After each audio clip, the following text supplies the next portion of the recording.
तो दोस्तों jams TV में हम आपको खुश आमदीद कहते हैं। आज हमारा जो टॉपिक है वो है डार्क रिएक्शन या केल्विन साइकिल, जो कि लाइट इंडिपेंडेंट रिएक्शन है, यानी कि फोटोसिंथेसिस के ज़रिए ग्लूकोज कैसे बनती है। तो चलिए चलते हैं, वक्त ज़ाया किए बगैर डार्क रिएक्शन सीखते हैं। तो दोस्तों ये है रूबिलूस बाइफॉस्फेट की एक मॉलिक्यूल जो कि दो फॉस्फेट इसके साथ अटैच है, और ये रही दूसरी मॉलिक्यूल और ये रही तीसरी मॉलिक्यूल। तो दोस्तों इसे हम यानी एक मॉलिक्यूल को हम शॉर्ट फॉर्म में RUBP भी कह सकते हैं, राइबोलोस बाइफॉस्फेट। 3 मॉलिक्यूल्स 5 कार्बन वाली, ये है रूबिस्को। ये एक एंजाइम है, क्योंकि जब कार्बन डाइऑक्साइड आ जाती है तो ये 3 कार्बन है, तो ऑक्सीजन रिलीज हो जाती है एटमॉस्फेयर पे। केल्विन साइकिल को शुरू करने के लिए हमें कार्बन डाइऑक्साइड की ज़रूरत होती है, तो ये कार्बन इन ही 3 मॉलिक्यूल के साथ फिक्स हो जाती है। तो इस प्रोसेस को हम कहते हैं, या इस केल्विन साइकिल के मरहले को हम सी फिक्सेशन या कार्बन फिक्सेशन कहते हैं। ये रहा 6 कार्बनों वाला एक मॉलिक्यूल, और ये दूसरा मॉलिक्यूल, और ये तीसरा मॉलिक्यूल।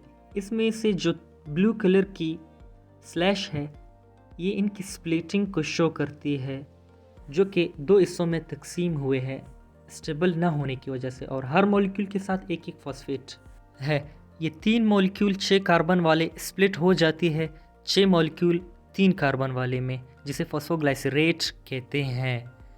एक मॉलिक्यूल ये है, दूसरी ये है, इसी तरह ये तीसरी, और ये चौथी, ये पांचवी, और ये है छठी। 6 मॉलिक्यूल्स है।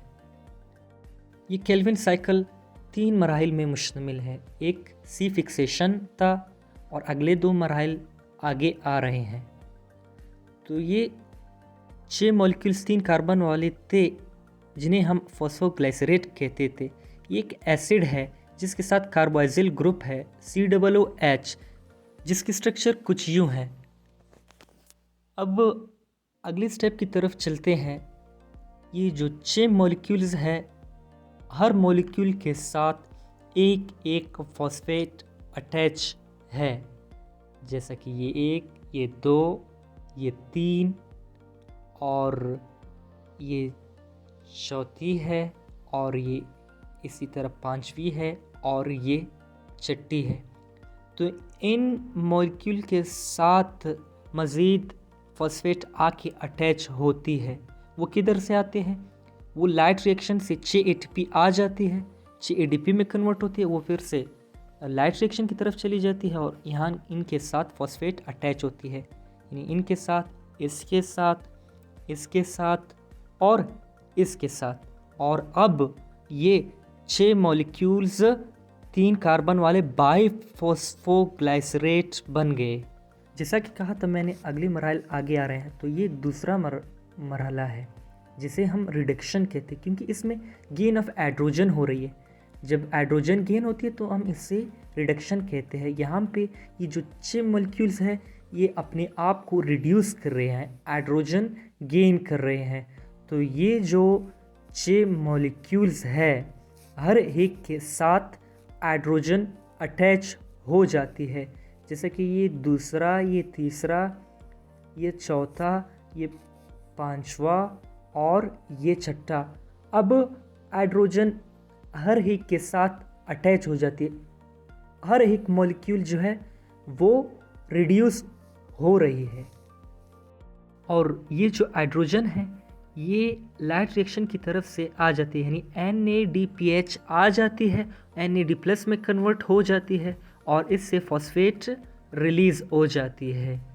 अब हम कह सकते हैं 6 मॉलिक्यूल 3 कार्बन वाले PGL। अगले मरहले में हम जब जाएंगे तो जो एक मॉलिक्यूल है वो केल्विन साइकिल से निकल जाती है। ये जो एक मॉलिक्यूल है इसे हम ऑफ ग्लूकोज भी कह सकते हैं, PGL को।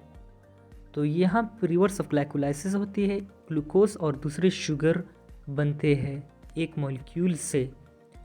इसी तरह बाकी 5 मॉलिक्यूल्स रह जाते हैं।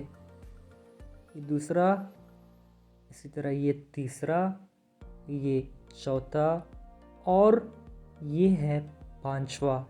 ये हो गए 5 मॉलिक्यूल्स, एक एक फॉस्फेट के साथ और 3 कार्बन इनके साथ अटैच है। बाकी रहा हाइड्रोजन। हाइड्रोजन जो है वो इनसे रिलीज़ हो जाती है, इनसे निकल जाती है। बाकी रहा, इस मरहले को हम क्या कहते हैं? इस मरहले को हम कहते हैं रीजनरेशन, क्योंकि इसमें 3 मॉलिक्यूल्स फिर से बिल्डअप हो जाते हैं। इन्हें 3 फॉस्फेट की ज़रूरत होती है बिल्डअप होने के लिए। 3 ATP लाइट रिएक्शन से आ जाती है और 3 ADP में कन्वर्ट होती है। बाकी इस मरहले को हम कार्बन फिक्सेशन, यानी पहला, ये दूसरा और ये रहा तीसरा। ग्लूकोनियोजिनेसिस प्रोसेस में 2 ऑफ PGL, 2 ऑफ ग्लूकोज से एक पूरी ग्लूकोज बन जाती है। अब समझते हैं कि इन 5 मॉलिक्यूल्स 3 कार्बन वालों से कैसे 3 रूबिलोज बाइफॉस्फेट बनते हैं। इसी तरह ये दोनों मॉलिक्यूल्स मिल जाते हैं और ये तीसरा भी इन्हीं के साथ मिल जाता है। ये बन गए 9 कार्बन वाले। 5 कार्बन वाला एक साइड पे हुआ, यानी एक रूबिलोज मॉलिक्यूल बन गया और बाकी रह गए 2, तो ये दोनों भी आ जाते हैं इस 4 कार्बन वाले के साथ अटैच हो जाते हैं। जैसे कि एक मॉलिक्यूल ये है और दूसरा मॉलिक्यूल ये है। ये बन गए 10, दरमियान से ये भी स्प्लिट हो जाती है। इसी तरह ये रहा एक PGL, एक ये, एक ये, एक ये और एक ये, सारे 3 कार्बन वाले थे। इसी तरह ये 5 कार्बन वाले, तो ये रहा हमारा दूसरा और ये रहा हमारा तीसरा, यानी कि ये सेकंड रूबिलोज बाइफॉस्फेट मॉलिक्यूल और ये थर्ड रूबिलोज बाइफॉस्फेट मॉलिक्यूल्स। तो दोस्तों इस तरह 3 रूबिलोज बाइफॉस्फेट फिर से जनरेट हो गए और इसी तरह ये साइकिल चलता जाता है। तो उम्मीद है दोस्तों कि आप केल्विन साइकिल या डार्क रिएक्शन को समझ गए हैं। शुक्रिया।